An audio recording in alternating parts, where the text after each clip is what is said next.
Y la otra muchacha también. Lo ve, pero abajo en el garaje. No puede ni entrar. En el garaje no entro. Yo cada vez que entro, porque yo me voy a las 6:30 así, como si alguien está esperando a que baje, cierro la puerta y todo. Y esa mañana no podía cerrar la puerta, me ha puesto un trabajito. Y tengo una banqueta ahí donde tú has puesto la máquina esa o el bolso. La tenía yo abierta en la cocina y la estaban trasteando la otra noche. Perras aquí, yo no sé, las perras no ladran. Ahora sí ladran, tengo la negra, que esa no ladraba para nada y no para esa boca de ladrar. Nunca antes habías estado tan cerca de lo desconocido. Milenio 3. Cadena Ser. Esta historia nos ha impresionado. Esta historia no tiene nada digital. Esta historia tiene la conexión con el otro lado, posiblemente. Podríamos llamarla el anillo, Javier. Sí, podríamos llamarla el anillo o el mensaje, porque se trata de una extraña visita de alguien que viene de un lugar imposible para traer un mensaje, para señalar un lugar. En este caso, Iker, vamos a conocer la historia de Juan Carlos, una persona que por su profesión está constantemente ligada a la muerte. Él trabaja en una importante aseguradora en el departamento de fallecimientos. Sin embargo, él nunca había mirado la muerte desde la perspectiva en que la vio en el año 2004. En aquel verano, en el verano del 2004, su abuelo falleció, una persona muy importante para él, una persona que antes de morir dejó un mensaje a la familia que tenía que cumplirse una vez que él no estuviera. Si quieres, vamos a escuchar a Juan Carlos contándonos cómo empieza esta historia. Mi abuelo tenía el mismo nombre que tenía mi hermano, tiene las mismas iniciales, y él decía que cuando él falleciera, el anillo que él tenía se lo iba a pasar, o sea, se lo iba a heredar a mi hermano, que tenía las mismas iniciales. Falleció mi abuelo, el anillo no aparecía por ningún sitio. ¿Qué es lo que pasó? Que cuando yo una madrugada, estaba durmiendo yo, a eso de las 4 de la mañana, estaba en casa de mis padres, donde vivía todavía. Escucho como si quisieran abrir el pomo de la puerta. Son ruido de un intento de abrir el pomo de la puerta. Me levanto, miro, salgo a mi cuarto, a un pasillo de la casa, miro por un lado, miro para otro, no había absolutamente nadie. Él está completamente despierto, de hecho, se levanta de la cama, como él cuenta, se incorpora, comprueba que no hay absolutamente nadie. Sin embargo, él estaba escuchando esos ruidos muy contundentes, ¿no? Como si alguien estuviera intentando entrar en el dormitorio. Es entonces cuando decide volver a la cama, pensando que puede haber sido fruto de su imaginación, y es ahí, en la oscuridad del dormitorio, cuando recibe una visita inesperada. Vuelvo para atrás, me acuesto y en el momento de girarme veo que me encuentro a mi abuelo justamente al lado derecho de la cama. Lo único es que no tenía piernas, sino era de medio cuerpo hacia arriba. La primera impresión mía fue quedarme anonadado viendo la imagen de mi abuelo, pero más anonadado me quedé cuando vi que mi abuelo lo que tenía solo lo veía de medio cuerpo para arriba.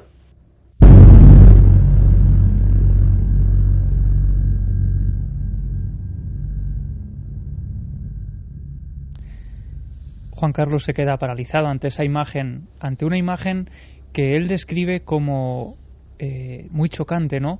Por un lado, el contraste de que es su abuelo tan nítido que le parece una persona, sin embargo, de cintura para abajo es imposible porque no se sostiene, no tiene nada con lo que sostenerse, es solo un torso flotando en mitad del dormitorio. Y cuando cree que esa escena no puede ser peor, ocurre algo insospechado. Y es que el anciano, que había sido enterrado unas semanas antes, empieza a hablar. Empieza a hablarme la voz, su misma voz, moviendo los labios y demás, y me empieza a comentar de que el anillo que se estaba buscando, que iba para mi hermano heredado, lo tenía mi abuela en una chaqueta suya en su casa.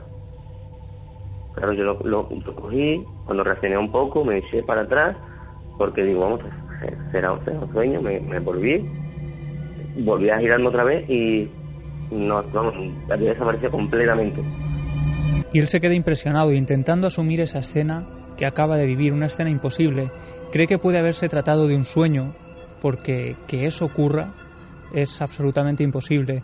Y precisamente por eso, a la mañana siguiente, lo primero que decide hacer es ir a visitar a su abuela, a la esposa del difunto, para contarle el sueño que había tenido la noche anterior e intentar corroborar qué había ocurrido. Entre otras cosas, porque la mujer había asegurado que iba a donar la ropa del difunto a una residencia de ancianos, y por eso quería comprobar cuanto antes esa ubicación tan clara que el abuelo había dado la noche anterior. Y esto es lo que ocurre cuando llega. A la mañana siguiente, cuando me levanto, digo, lo primero que voy a hacer es ir a casa de mi abuela. Llamo, me abre la puerta y lo primero que mi abuela me dice, ven, entra y no te vayas a asustar. Me dice, mira los cuadros de la casa, cómo han aparecido todos. Habían aparecido los cuadros de la casa, se habían totalmente cambiado de sitio.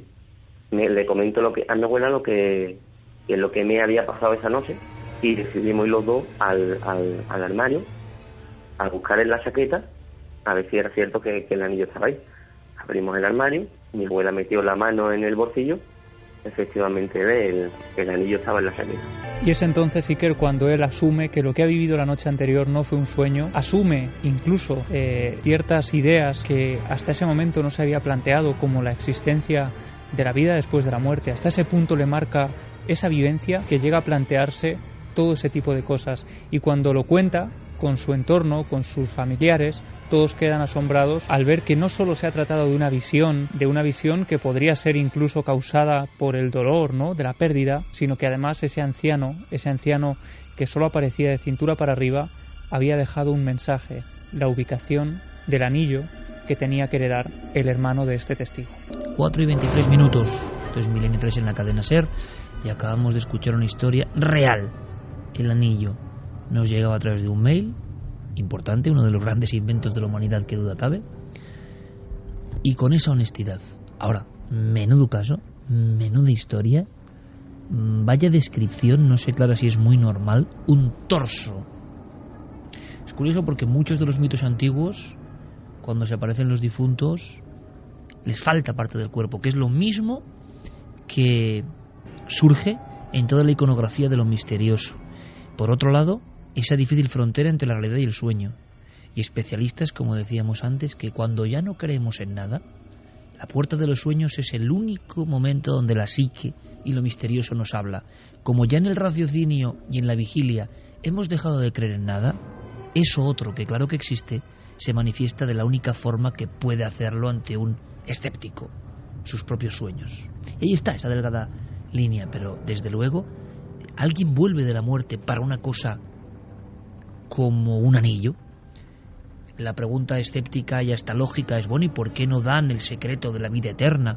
¿Por qué nos dicen es prohibido, como nos contaba Santiago Camacho? Es decir, ¿por qué no revelan algo que nos dé luz a todo el mundo? No, es todo mucho más extraño, y de repente alguien se aparece para una cosa que debe tener su importancia secreta. Pero es un caso de libro, ¿eh? Es un caso de libro perfecto, de los que contábamos la semana pasada. Sí, además, puede que no sea una cosa fundamental para la humanidad, pero a quien le ocurre le cambia. Para siempre, es verdad. Y quizá el cometido de estas cosas es que esa persona cambie para siempre, y que ahora, quién sabe, esté cambiando a otros muchos contando este caso a través de este micrófono. En este caso parecía importante, ¿no? Porque se iba a donar esa ropa y justo antes de que se hiciera eso, se aparece ese abuelo para que el anillo permanezca en la familia como algo importante, como algo suyo que se transmite a un nieto. Claro, y también la duda, ¿no?, de por qué se aparece a esta persona, Juan Carlos, y no a la persona que iba a recibir el anillo. Pues quizá porque tenía que ser así, porque quizá la otra persona lo habría tomado como un sueño y no habría hecho el menor caso, quién sabe. Pues sueño, en realidad, abrimos el archivo de Clarataoces para viajar a otro suceso. Un suceso que ocurre en Mejorada del Campo, Clara, si no me equivoco. Efectivamente, en una localidad próxima a Madrid. Y voy a decir, hablamos del año 96, investigación en vivo, y pedimos disculpas por la calidad del material de audio. ¿Por qué? Porque, y esto es lo bonito y creo que lo agreste, ¿no?, del propio archivo de Clarataoces, en ningún momento fue confeccionado o fue investigado para su emisión o con el objetivo de ser escuchado por todos, de ser compartido. Es una investigación personal de nuestra compañera y amiga, como tantas hemos hecho, ¿no? No con un sentido puramente periodístico, sino de saber. Así que en esta grabación vais a escuchar a veces niños de fondo, voces. No os asustéis, porque todo es absolutamente natural. Exactamente, todo es natural y está ocurriendo en plena investigación, porque es una casa de 3 plantas, si no me equivoco, una casa donde nunca pasaba nada hasta cierto momento y una familia muy numerosa. Sí, es una casa efectivamente de 3 plantas, como digo, en una localidad próxima a Madrid, en Mejorada del Campo. En esta casa vivían efectivamente 10 personas, los padres, la abuela, 5 hijas, un niño de 1 año y medio aproximadamente y su madre. Y bueno, pues las hijas son unas edades más bien jóvenes, incluso en etapa de adolescencia, ¿no? 22, 18, 16, 13 y 9 años. Además tenían 2 perros, 2 hámster y 2 pollitos. Era una familia numerosísima. De ahí también la dificultad de entrevistarles, porque cuando no hablaba uno, hablaba otro y se pisaban al hablar del puro nerviosismo.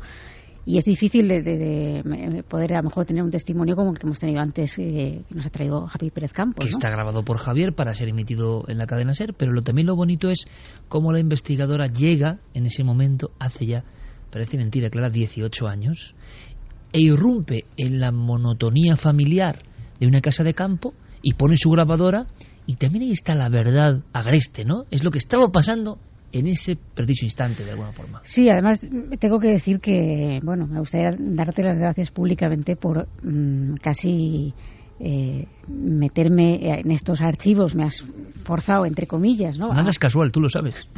A bucear. Y claro, cuando voy buceando me voy dando cuenta, claro, que la memoria es frágil. Menos mal que pues tengo la costumbre de llevar la grabadora. A veces no he tenido ocasión o he perdido la grabación de emitir todo, pero también he tenido la costumbre de apuntar las cosas y al escuchar, por ejemplo, esta grabación, yo había cosas que no me acordaba. Como, por ejemplo, que una de las cosas que decían que les ocurría es que una flauta que tenían una de las niñas, porque estaba estudiando flauta en el colegio, sonaba sin que nadie la soplara.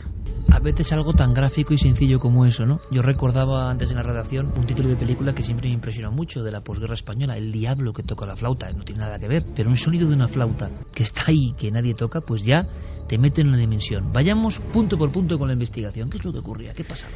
Bueno, pues ellos se habían mudado ahí en octubre del año 95 y hacia abril del año 96 ya no podían más. Es inmediato, prácticamente en cuanto llegan eso empieza a suceder.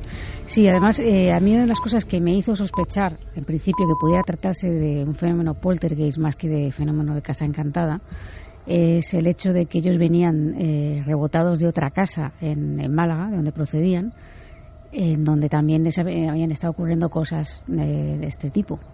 Y entre unas cosas y otras al final decidieron venir a Madrid y se mudan a esta casa, que como decimos es un sitio aislado en el sentido de que no hay vecinos de al lado, no, la flauta no era el vecino de al lado, vamos a decirlo así, ¿no? Es un chalet unifamiliar, 3 plantas.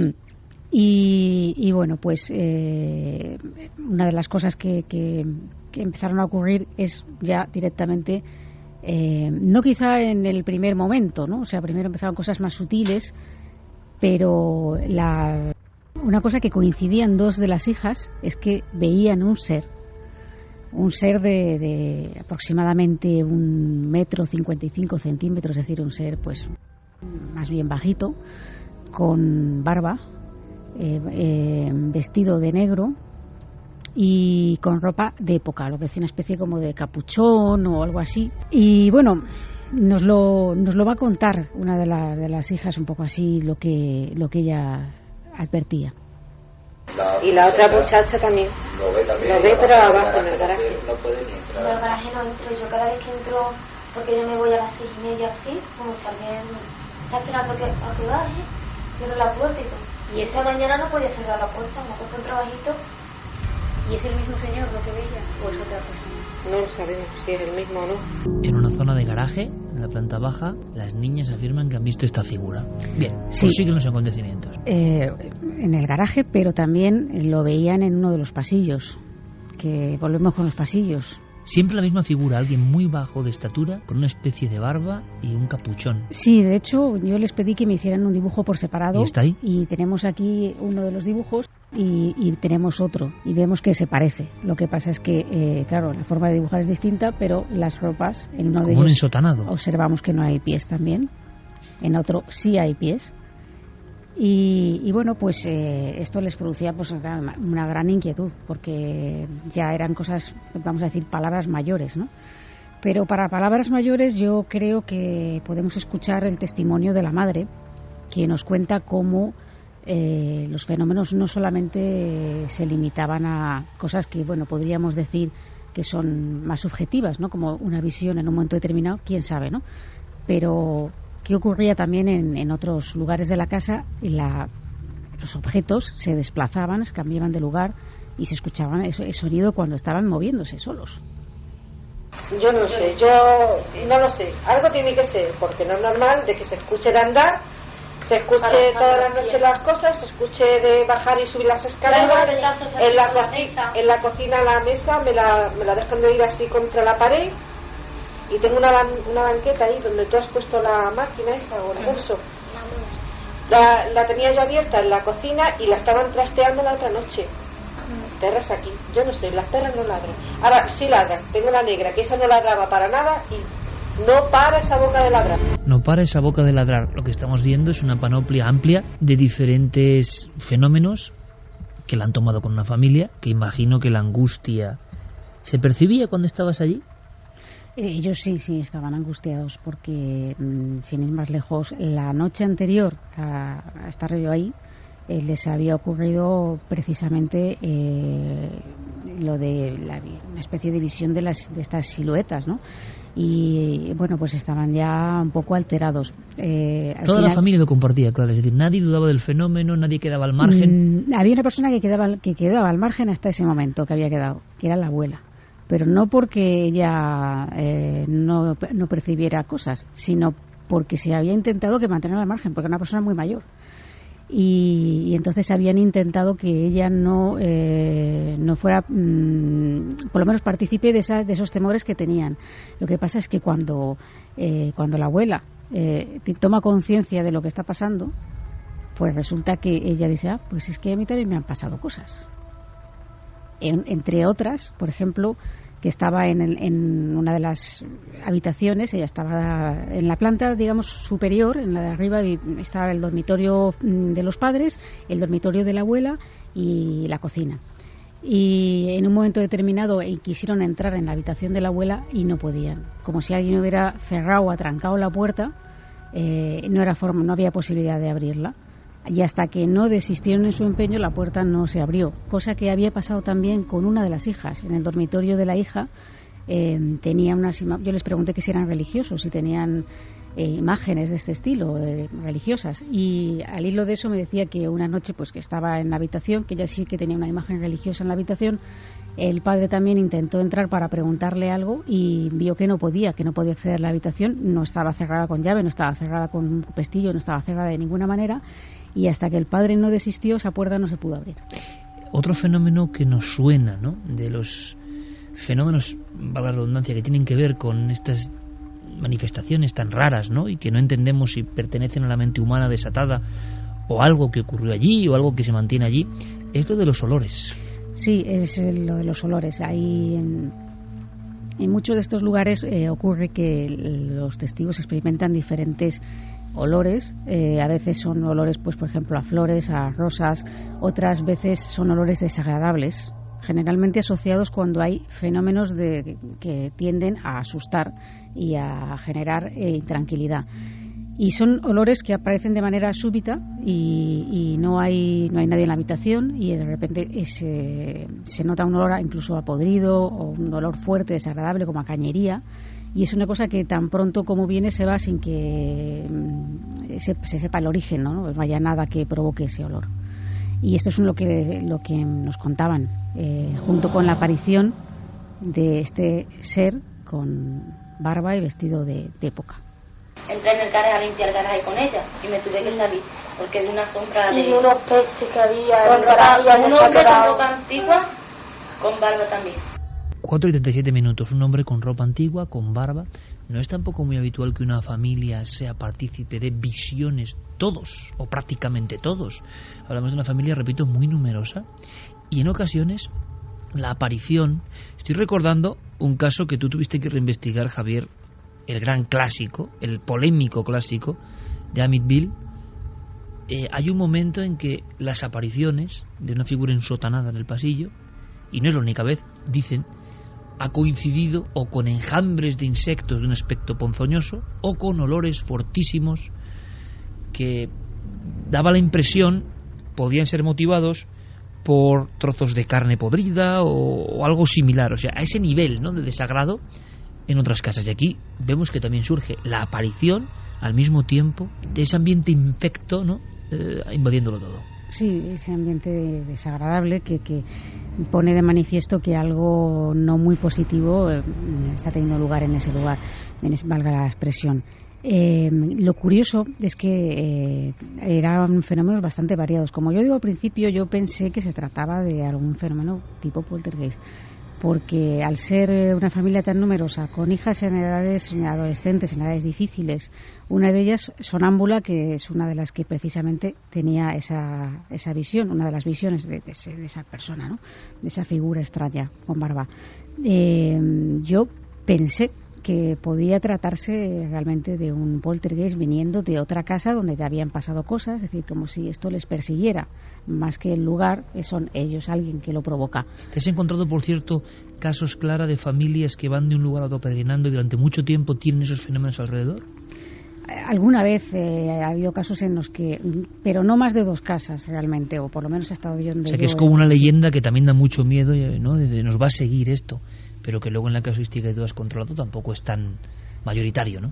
No es tan mayoritario, porque además los poltergeists se caracterizan porque suelen ser cortos en espacio de tiempo, ¿no? Y esto es lo que me llamaba la atención, que llevaban como 7 meses con esta historia.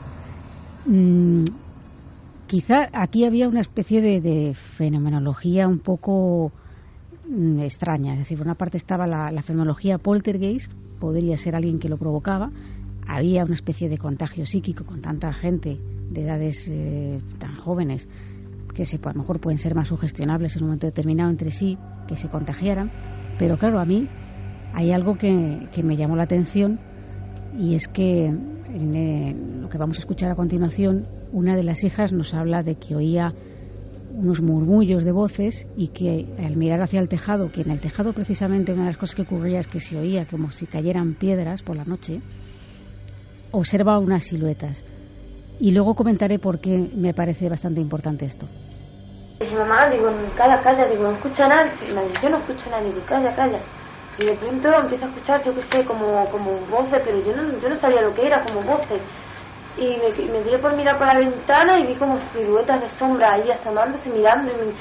Claro,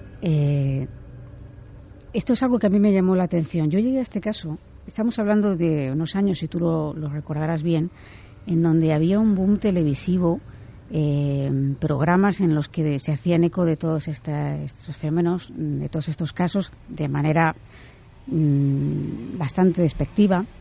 Y bueno, pues esta familia, como hemos visto, con cierta desesperación llama a un programa de televisión de una cadena muy conocida y acuden allí, hacen un reportaje, hacen lo que hacían en aquella época, que es tomar las declaraciones y luego reírse de ellos, básicamente. Los bellos años 90 en la divulgación del misterio. Pero les dejan con el problema. Entonces es a raíz de eso que se entera la abuela de lo que está pasando, que la abuela se la había mantenido al margen, y claro, con la abuela se enteran los vecinos, sus vecinos más próximos. Y entonces la vecina de enfrente, la casa de enfrente, le dice, mira, yo no os he querido decir nada para no asustaros, pero ahora que lo he visto que ha salido en televisión y que ya lo habéis hecho público, tengo que deciros que más de una vez he visto yo unas siluetas por el tejado corretear. Y claro, aquí ya no había un contagio, ¿no? Esto es lo que me llamó la atención y me pareció que quizá había un fenómeno mixto muy extraño.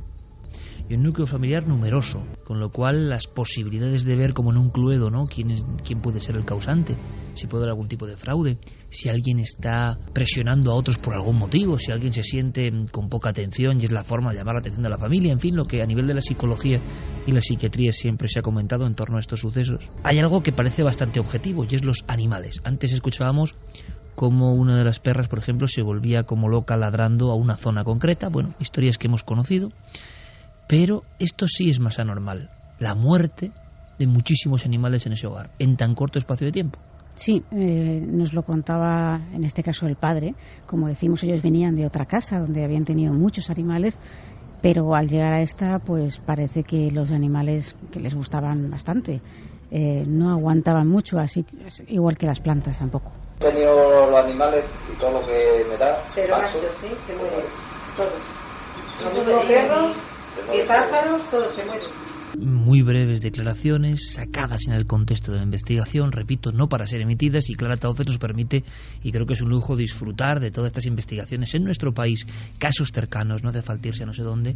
Ahora reflexionaremos sobre cómo trataba la tele estos asuntos. De todas formas, y qué, perdóname Clara, qué mochila les dejaba a veces a los protagonistas del misterio, ¿no? Pues sí, sobre eso quería comentar algo, y es que apenas un par de meses después de estar allí, nosotros hicimos pruebas psicofónicas con jaula Faraday en este caso, no salió nada. Nada. También en aquella época, la verdad, tengo que decir que a mí no salía prácticamente nada en las grabaciones. Hicimos fotografías, tampoco se detectó nada extraño, pero no aguantaron la presión y apenas 2 meses después de estar allí me comunicaron que se marchaban de la casa. No sé si hubo un seguimiento, supiste algo más de ellos. Pues intenté hacer un seguimiento, según recojo en mi cuaderno, porque yo no me acordaba, en la nueva casa donde iban a vivir, pero no llegaron a facilitarme la dirección ni tenía yo forma de contactar con ellos. Una de tantas historias, ¿no? Que además lo ha dicho Clara muy bien. Aún hay personas que critican, ¿no? Yo creo que en eso se ha mejorado bastante en general, pero los que hemos vivido esa época y los que hemos rechazado muchas ofertas televisivas en esa época sabíamos muy bien lo que se pretendía con el misterio. Se acudía a hablar con estas personas, se les prometía un trato más o menos serio, por lo menos de testimonio, y luego ya en plató se dedicaban a reírse de ellos abiertamente, a hacer burla. Algunos presentadores que todavía están por ahí, o en radios, su profesión era hacer burla de otros, que debe ser algo que tiene que llenarte de orgullo, ¿no? Y conseguir a toda costa la audiencia riéndote de pobre gente que lo está pasando mal, tengan razón o estén viviendo una ensoñación o una angustia o lo que sea. Pero la actitud del periodista que va de listo y que se ríe del otro, que se pone en una posición superior, ¿no? A mí lo que me sorprende es, bueno, muchos no han sobrevivido, ¿no? Muchos de estos a nivel del trabajo me refiero, porque la televisión también tiene sus normas y sus leyes y va variando, pero hay que esforzarse mucho para empezar a variar cuando todo está a la contra. Por fortuna muchos jóvenes, algunos que pueden pensar incluso de nuestro programa, uy, qué exagerados son, o no tratan bien el misterio y tal. Cómo me gustaría que teletransportasen en el tiempo y que vieran lo que fue la década de las televisiones privadas cuando llegaron estos programas a reírse del misterio y lo que significaba de estigma para estas personas. Ya no es lo que estaban viviendo, sino que luego venía el listo de turno, porque siempre es el listo de turno. Las personas de la televisión se han creído siempre y nos hemos creído quizá muy listos, y vamos allí a darles nuestro consejo momentáneo y luego a reírnos a posteriori siempre, porque no fue un caso ni fueron dos. Hubo muchas familias que realmente se vieron lapidadas televisivamente solo con el objetivo de ganar la audiencia, y yo no sé si luego con el doble objetivo de reírse de estos temas y que a ver quién se atreve luego a contarlo. Es decir, si tú ves que de 3 o 4 familias se han reído a viva voz en programas de máxima audiencia, ¿qué familia que lo está viviendo va a pedir ayuda a un periodista? Pues bueno, pues te fías más del brujo Morgan o de no sé quién, que por lo menos no va a salir en televisión, y igual sale trasquilado de la misma forma, ¿no? Evidentemente. Pero el daño que hizo, porque he sentido mucho lo que has comentado, una familia, ¿no? Con su verdad, que está viviendo eso. Llegaba el reportero de turno y aquello era la muerte. Las prácticas eran abiertamente delirantes y de un mal gusto atroz. O sea, se hizo todo lo que tú dices y cosas peores, el ir a filmar un vídeo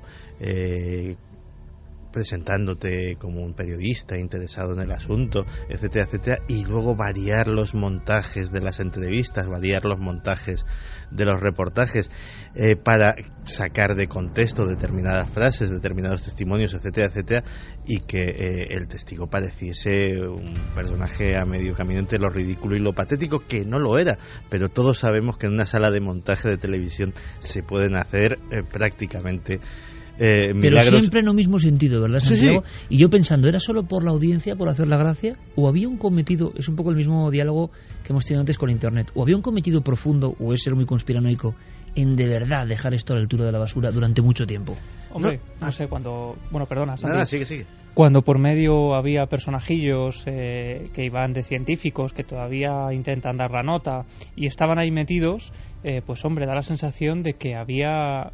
por lo menos de fondo una labor que entraría en el mundo de la conspiración por derribar todo esto, efectivamente, y desde luego salían haciendo el payaso, se quedaban a la altura del betún, pero ahí estaban, ¿no?, intentando hacer parecer que el misterio pues eran 4 personajes pues que salían en este tipo de programas habitualmente. Es que, si me permitís, yo recuerdo, claro, no voy a mencionar el programa ni nada, pero sí que puedo decir que ese programa, ese mismo programa, a mí me llamaba casi a diario para pedirme teléfonos y testimonios de personas. Claro, entonces cuando yo a lo mejor pues les ofrecía algún teléfono de algún testigo de algún caso que a mí me parecía importante o interesante y especialmente por su naturaleza serio y el testigo adecuado para salir en un medio de comunicación y hablar de algo así, me decían, no, si es que no, yo lo que quiero son frikis. Esa era la respuesta. Y en muchas redacciones se tenía la agenda de frikis. Eso lo he visto yo. Por eso te digo que ese post-it en una parte de las páginas frikis y una lista de teléfonos y una lista de nombres. Y en muchos de ellos tenían a gente que habían vivido cosas extrañas y que el reportero graciosete de turno iba en su domicilio a hacerle las entrevistas, a descojonarse de ellos, y luego en plató seguía el descojone general de todos los colaboradores. Es verdad, porque así era. Lo que pasa es que también hay muchos humoristas que se creen con licencia todo y que todo tiene que hacer gracia, y todo no hace gracia. Pero y veces que los que quedan mal son ellos. Hay una cosa que es muy curiosa, y ahora vamos enseguida con los mensajes. Lo voy a dejar ahí, ¿eh? Yo me voy dando cuenta, porque hemos hecho un repaso con Clara perfecto de un caso, pero ese caso es una época súper concreta, 96. La máxima expresión del bochorno de nuestros temas, de nuestros queridos llamados temas, en la televisión, y la televisión, como siempre, el nuevo púlpito que deforma y moldea las mentes. ¿Hubo algo de fondo? No lo sé.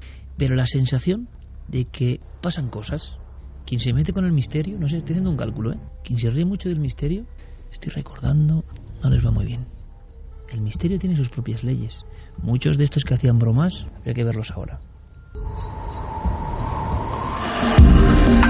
Nunca antes habías estado tan cerca de lo desconocido. Milenio 3. Cadena SER.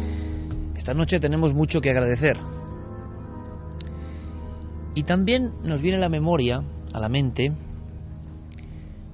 el recuerdo de tantos y tantos compañeros que trabajan en emisoras de toda España y que muchas veces, porque hemos conocido su trabajo y hemos vivido su trabajo y su circunstancia, se encuentran solos, completamente solos, en un edificio, con unos micrófonos, con una mínima pantalla, unos documentos sonoros, antiguamente unas cintas que iban rodando en total silencio, audio de cinta abierta, bobina, y en ocasiones son edificios viejos, edificios que han sido alquilados, que han tenido muchísimas vidas. Hoy queremos acordarnos precisamente de esos compañeros heroicos de la radio, que ellos mismos ponen la música, hablan al mismo tiempo, realizan todo un trabajo importantísimo para su comunidad, en radios locales, en emisoras regionales, y es precisamente en estos lugares donde ocurren algunas cosas. Es curioso porque son edificios con muchos micrófonos, edificios desde donde se emiten noticias y contenidos, y sin embargo, y esos trabajadores pues no quieren complicarse la vida, evidentemente. ¿Quién les va a creer? A mí un día, hace no mucho tiempo, me contaron la historia, bueno, sí, hace mucho tiempo, que es lo peor, me contaron la historia de una emisora en la que pude trabajar y que era como muy gráfica la experiencia. Fue la primera vez en mi vida que pude observar el escenario de los hechos donde aquello había ocurrido. Era una emisora que no era local, que estaba en pleno corazón de Madrid, pero una emisora, podíamos decir, sí, un poco venida menos. Y entonces aquellos pasillos que en otro tiempo estuvieron llenos de vibración periodística, de agitación por el teletipo, entonces se hablaba de teletipos. Aún repiqueteaban en mi época las máquinas de escribir y no los ordenadores.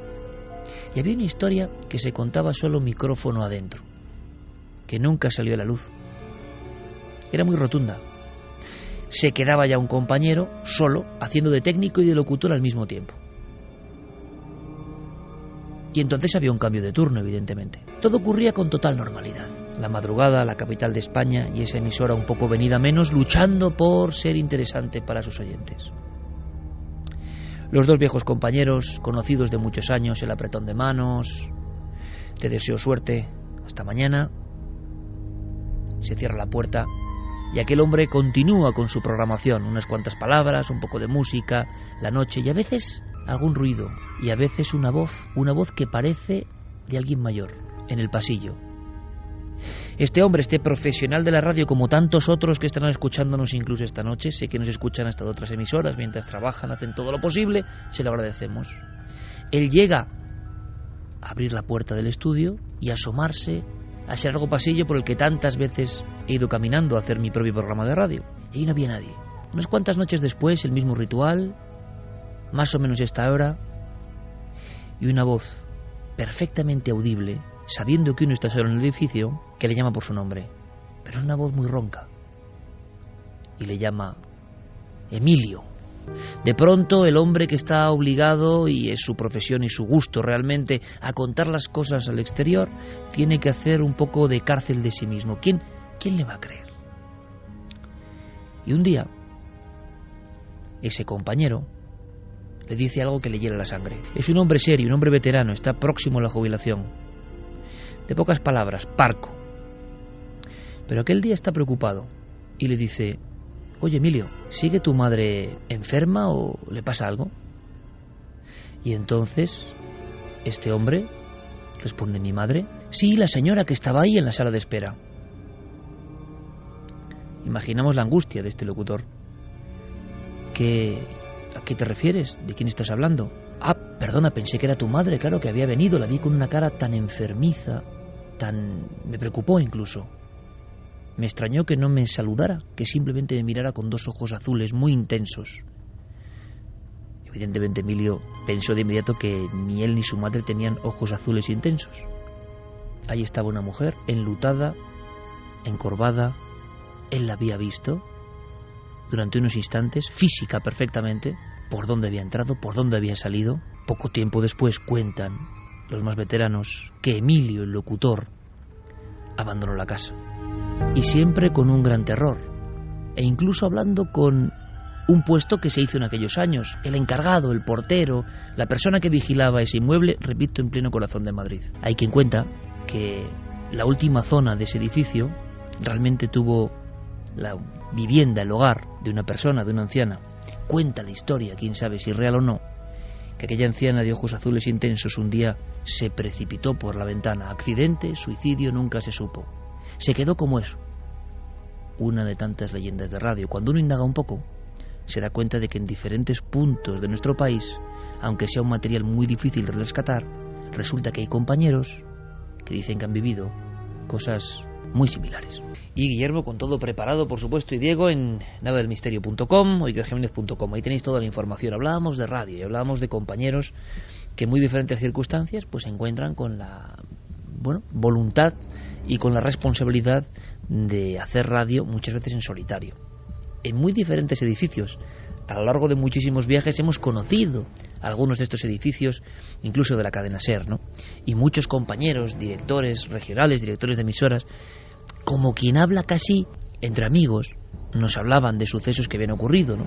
Pero que tampoco deben ver la luz así con nombres, datos, apellidos. Hemos traído una historia del archivo de Clarataoces porque expresa perfectamente la sensación que pueden tener estas personas algunas noches y también el dilema, ¿no?, de cómo contarlo. Está ocurriendo, ocurre casi cada noche, es algo evidente, pero cómo contarlo. Claro, así empieza esta historia. Es una emisora no antigua, es plenos años 90, si no me equivoco. Sí, entre los años 96 y 97. Estamos hablando de Madrid.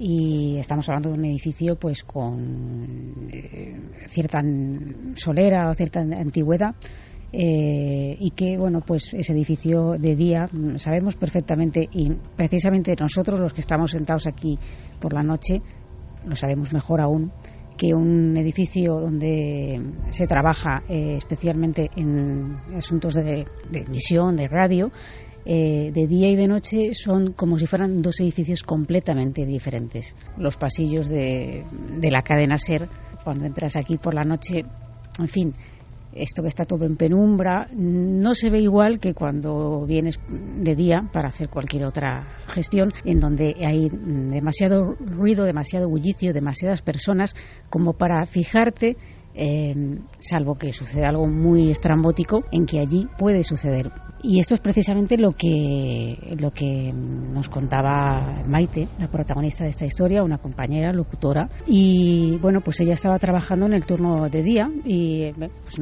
todo bien, todo normal.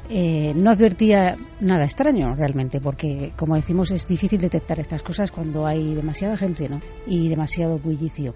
La historia surge cuando precisamente el compañero que hacía el turno de noche en los fines de semana, porque ella trabajaba entre semana en el turno de día, y el compañero que hacía los fines de semana por la noche cae enfermo, algo que ella en principio, bueno, parece normal. Más tarde llegó a comprender por qué estaba enfermo ese compañero, y su jefa le ofrece realizar esa sustitución, ese turno de noche en los fines de semana. Bueno, en principio, pues perfecto, ¿no? ¿Por qué no? Es un extra, un dinerillo extra que viene bien, y como decimos, pues además hay emisoras en las que, bueno, pues nosotros tenemos la suerte de tener a Noel, de tener ahí también a Fermín, pero bueno, hay gente que tiene que realizar esas labores, todo y encima en directo, ¿no? Y estando solo. De inmediato tenemos el dibujo de esa compañera que accede a una hora nueva, digamos, a un nuevo reto, es la noche y está completamente sola. ¿Y qué pasa?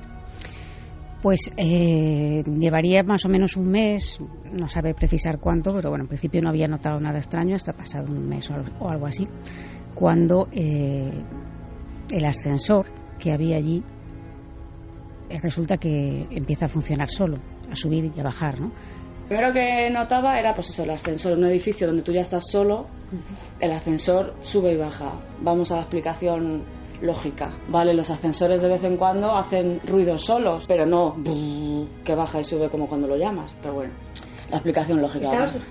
Sola. ¿Tú hacías técnico? Todo, sí. Todo, ¿no? Sí, sola. Y el ascensor para arriba y abajo. A todo esto, mis compañeros me decían que si a mí me pasaban cosas raras en el edificio. Y yo decía, no. Y yo, ¿por qué? No, por nada. Esto al principio. Lo cierto es que sí que le empezaron a pasar cosas, y esto es algo que ella al día de hoy todavía no se explica por qué mantuvo ese silencio tan prolongado, incluso cuando los compañeros le estaban preguntando, ¿no? Analizando un poco la historia con ella, me decía que la única explicación que se le ocurre es que tenía tanto miedo que no quería ni verbalizar algo porque pensaba que eso podía reproducirse o suceder con todavía más, ¿no? Y sobre todo porque ella tenía que seguir yendo ahí a trabajar por la noche, y que, claro, nadie quiere, si tú tienes que hacer algo porque la tienes que hacer por narices, enfrentarse a que, bueno, pues estás en un sitio y a lo mejor te puedes marchar, pero es que estás trabajando. Esto ya es algo que son palabras mayores y encima en directo. Bueno, entonces, continuando un poco con la historia, otra de las cosas que empiezan a ocurrir con muchísima frecuencia es que se oyen pisadas, como si alguien caminara por los pasillos de la emisora, por el edificio, y ella pues son pisadas rápidas. Yo le preguntaba si de hombre, de mujer, decía que son pisadas planas, que no podría definir de qué tipo, pero vamos, no eran tacones, no eran... casi siempre eran pisadas como muy veloces, o bien que se acercaban o bien que se alejaban, ¿no? Y que ella llegaba incluso a abrir la puerta del estudio y mirar a ver, porque claro, ella sabía que estaba sola, que eso es lo peor. Pero bueno, pues siempre te queda la duda y dices, bueno, ¿habrá entrado alguien? O no sé, quieres buscar. Además, quiero resaltar que la forma de contar las cosas de Maite parece como un poco quitándole hierro al tema, pero es porque es una persona extremadamente racional y ha intentado buscar explicación a todo lo que le ha sucedido hasta que llega un momento en que ya no podía aguantar más, ¿no? ¿Ha logrado una explicación? No, bueno, ella intentaba justificar, por ejemplo, lo del ascensor, lo de las pisadas. Bueno, pues no, salía, miraba que no había nadie y, en fin, pues voy a callarme o voy a tragármelo porque estoy trabajando aquí y no quiero tener miedo. E imaginamos un concepto de sugestión creciente. Bueno, es posible. Un concepto de amplificación de los sentidos para que nada se escape porque uno ya sabe que está yendo a un lugar que le empieza a dar sus códigos, donde uno puede sentir que no es bienvenido o que está entrando en contacto con algo que está ahí, que por el día era imposible de detectar. Pero lo cierto y verdad clara es que los fenómenos poco a poco van increciendo. En efecto, así sucede, ¿no? Otra de las sensaciones que tiene es que cuando está, pues imagínate como estás tú hablando de repente en el micrófono y la presencia, notar que hay alguien detrás de ti, esa sensación de que alguien te está vigilando, alguien te está mirando y te das la vuelta y no hay nadie, ¿no? Todo esto, cuando a ella le preguntaban que si le sucedía algo, ella lo negaba por puro instinto de supervivencia. Con el tiempo ella va viendo lo que sucede a sus compañeros y empieza a investigar un poco qué es porque dice, bueno, a mí ¿por qué me preguntas esto? A mí no me pasa nada, pero tú ¿por qué me lo preguntas? O sea, una especie de código de silencio, y ese código se va rompiendo y se va dando cuenta de que lo que le sucede a ella no solo le sucede a ella, porque ella tenía la duda, a ver, en un momento determinado decir, me voy a volver loca. Me lo decía así, ¿no? Y claro, cuando ve que a compañeros, diferentes compañeros, incluso me decía que solamente recuerda a un compañero en el que no le pasaba nada. Y empieza a comprobar esto, llega un momento en que realmente le cuesta muchísimo trabajo ir a trabajar. Clara lo está contando muy bien. Las luchas internas de la persona que en su propio lugar de trabajo empieza a ver unas cosas que no encajan y empieza, como decíamos, la propia cárcel interior. Curiosamente, en personas que nos dedicamos a contar a los demás y estamos manteniendo un gran secreto, y nos parece en parte hasta lógico. ¿Qué ocurre? Que ya no solo eran pisadas rápidas, esto es un detalle muy curioso, aproximándose casi hasta la puerta del estudio donde ella estaba, sino que también parece que empieza a haber algo similar a murmullos, voces. Sí, tanto con los cascos puestos como estamos ahora, como a veces también estando sin cascos, que esto ya pues me asusta un poco más incluso, ¿no? De repente oía como un murmullo, como una voz infantil, una voz de niño, así lo definía ella, y parecía susurrarle algo, decirle algo, pero ella no era capaz, aunque lo oía con muchísima claridad, no era capaz de descifrar o entender qué es lo que decía, porque hablaba muy deprisa. Y lo último que se oía, eso sí lo entendía perfectamente, y era su nombre. Otra de las cosas que pasaba es que estando en el estudio, como podemos estar ahora, alguien golpeaba la puerta. Pero claro, no había nadie, como decimos. Entonces todo esto, cuando tú estás emitiendo en directo, porque es que ella me decía que incluso a veces le había ocurrido pues que es que había dado algún grito, porque no había podido contener. O sea, en esos programas, quien estuviera escuchando ese turno de noche probablemente oía cosas muy extrañas también, ¿no? Porque estamos, claro, muchas personas, como nos ocurre a todos, pueden tener una idea un tanto idealizada, si cabe, de la radio, ¿no? O de las grandes emisoras, como ocurre aquí. Pero es que hay muchas emisoras, muchísimas, y nosotros hemos trabajado en esas emisoras y nos sentimos muy orgullosos porque hemos aprendido gran parte de lo que sabemos, mucho o poco, más bien poco, pero de ir a la radio con tu llave, hacer el cambio de turno con el compañero y tú tener la llave del edificio, es decir, que no haya nadie, estás solo tú, los equipos encendidos, haciendo la locución y la música.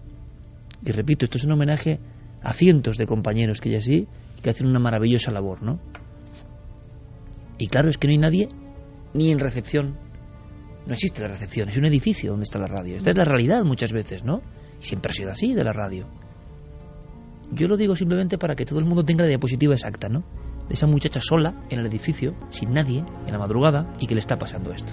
Sí, que le está pasando esto y que está en directo y que tiene que controlar esas emociones, que imagínate que nos pase a cualquiera de nosotros en un lugar que estemos mínimamente, podamos expresarnos, pues si tienes unas sensaciones ya de este calibre, pues el miedo se te tiene que notar en la voz, y si estás emitiendo en directo a veces se va a colar esas cosas, ¿no? Ella ya estaba un poco...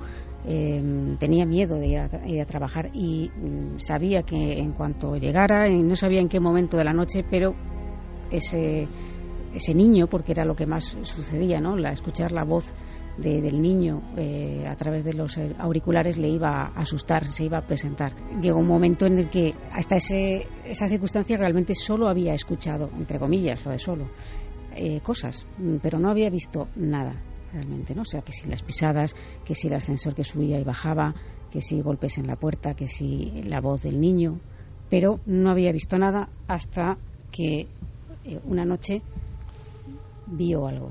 Esta es mi cristalera, ¿vale? De la radio. Aquí estaba los micros para la gente cuando hacíamos programas, un pasillito con cristalera que te llevaba justo a la otra zona, que era otro estudio, ¿vale? Y yo estaba diciendo, pues no sé qué, déjame, porque no te puedo ayudar, tal y cual. Y de golpe y porrazo, claro, mirando al cristal, saltó un niño, o sea, haciendo ¡bu! Y entonces yo lo que vi son, pues eso, cabeza, hombritos y los bracitos así. Sale corriendo y todo el camino, todo el pasillo, hasta el otro estudio. Y todo lo que se le veía era de aquí para arriba. Si ya estaba enferma oyendo cuando veo eso, horroroso. Un susto, pero un susto de muerte. Un susto tremendo y, vamos, yo creo que nos pegaría un susto ahora mismo todos. Si vemos ve a un niño físicamente que al otro lado del cristal tiene ese ademán de querer asustar, pero si no he entendido mal, Clara, cuando sale corriendo y oye las pisadas, solo ve la parte superior del niño, quizás. Sí, porque digamos que la cristalera lo que le permite ver es lo que sobresale ese niño. Ella se queda petrificada en su puesto, en su silla. Petrificada, vamos, pegó un grito por lo visto. Y todo esto, pues, estamos hablando en un contexto en el que ella llega un momento en que intenta, es decir, bueno, si yo no puedo controlar esto, voy a intentar, a ver si no me entiende, a intentar hablar incluso mentalmente con el niño, o con lo que sea que es, porque ella tampoco sabía muy bien lo que era, para que me deje, porque ella tenía, por una parte, miedo a estar volviéndose loca. Es que me estoy imaginando a esa muchacha, joven, en ese momento, sí. Que te lo cuenta 17 años después y sigue sin haber encontrado una solución para lo que vivió personalmente durante muchas jornadas. Me la estoy imaginando, ¿sabes cómo, Clara? Cuando le dan la llave y tiene que entrar otra vez en el edificio. Una noche más, ¿no? Sí, y de hecho, pues, como digo, ella paralelamente sigue descubriendo información sobre otros compañeros que a lo mejor no hablaban tampoco del tema, porque claro, el miedo que tenían todos en realidad era el decir que, oye, esto me está pasando, me van a tomar por una persona desequilibrada y me van a echar, que ese era realmente el miedo básico, aparte de lo que se estaba viviendo en sí, ¿no? Su propia jefa, cuando entraba en el despacho, en su despacho, veía siempre que, aunque fuera pleno invierno, tenía la ventana abierta y en el alféizar de la ventana había un vaso con agua. Y al principio ella no sabía esto por qué venía, ¿no? Y en cierta noche, pues, varios compañeros fueron a un concierto y en el coche, pues, estuvieron hablando y su jefa le preguntó que, oye, Maite, ¿tú crees en los espíritus?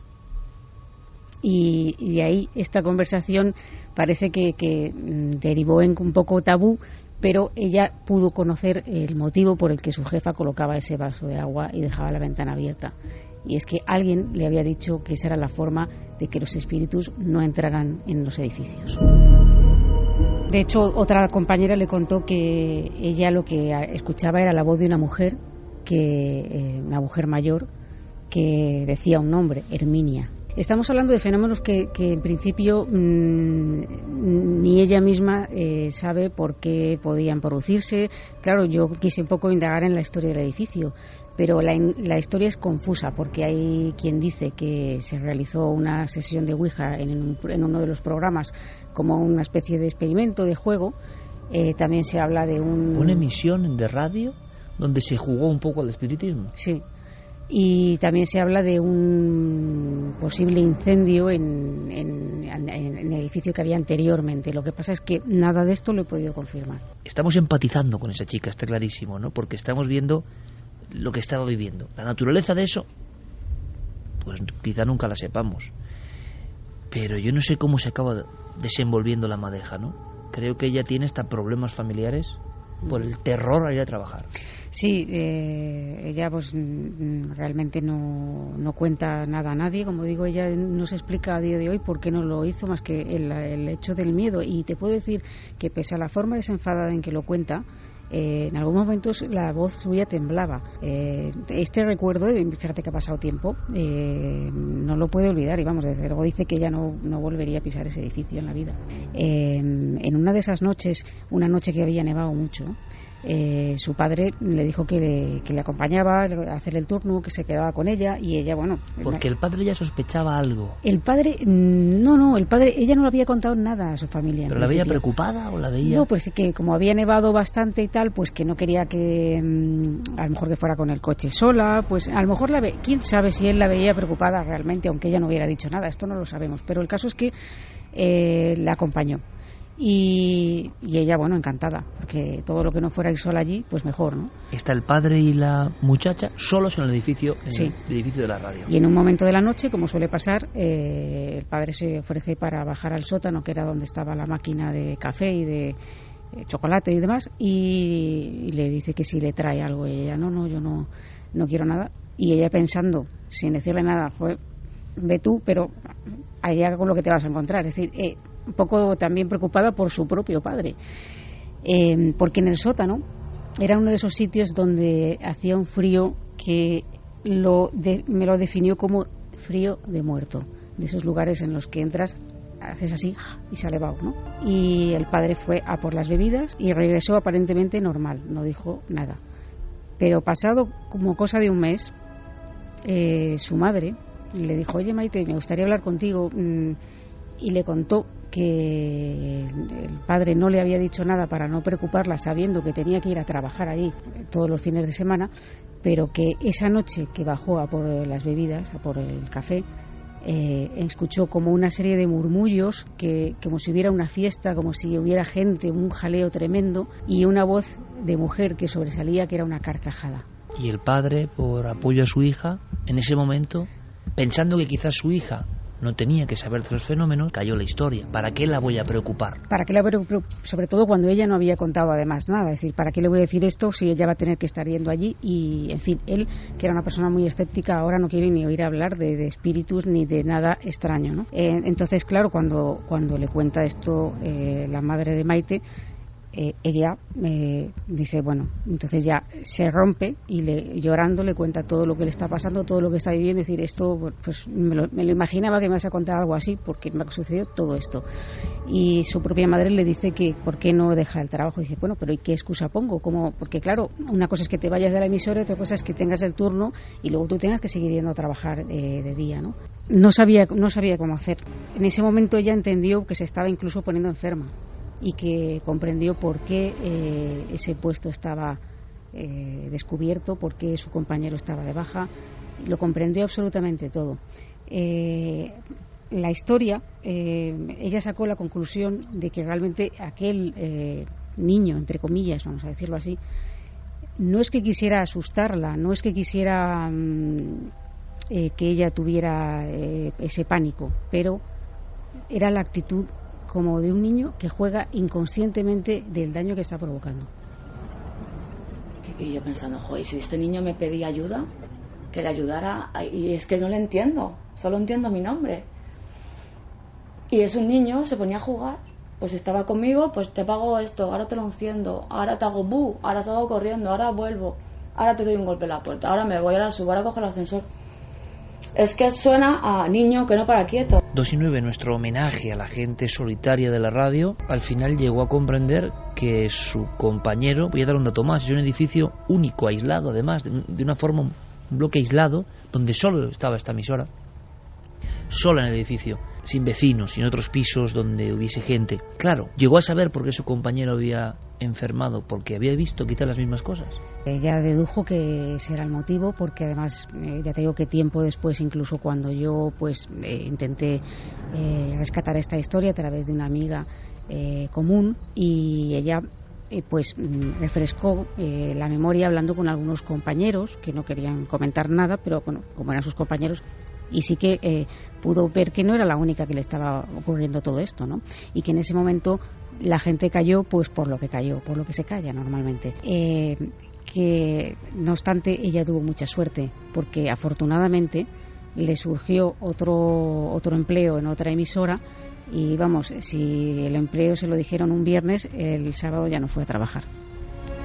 2:11, se puede decir que Archivo declara Tahoces en estado puro, y que por fortuna esa mujer continuó su vida profesional sin ningún problema, sin ninguna otra experiencia extraña. Lo que fuese estaba allí, y quizá con todo el miedo que muchas personas han podido pasar, también hay un momento en el que uno sinceramente visualiza ese niño que igual está ahí y que tampoco quiere asustar, ¿no? Si es que es un niño o el recuerdo de un niño. Vaya usted a saber. Hay un dato más que es importante: ni la emisora en sí ni aquel edificio en esa forma existen ya. Es como una historia absolutamente olvidada, pero que sigue estando presente en el archivo de Clara Tahoces.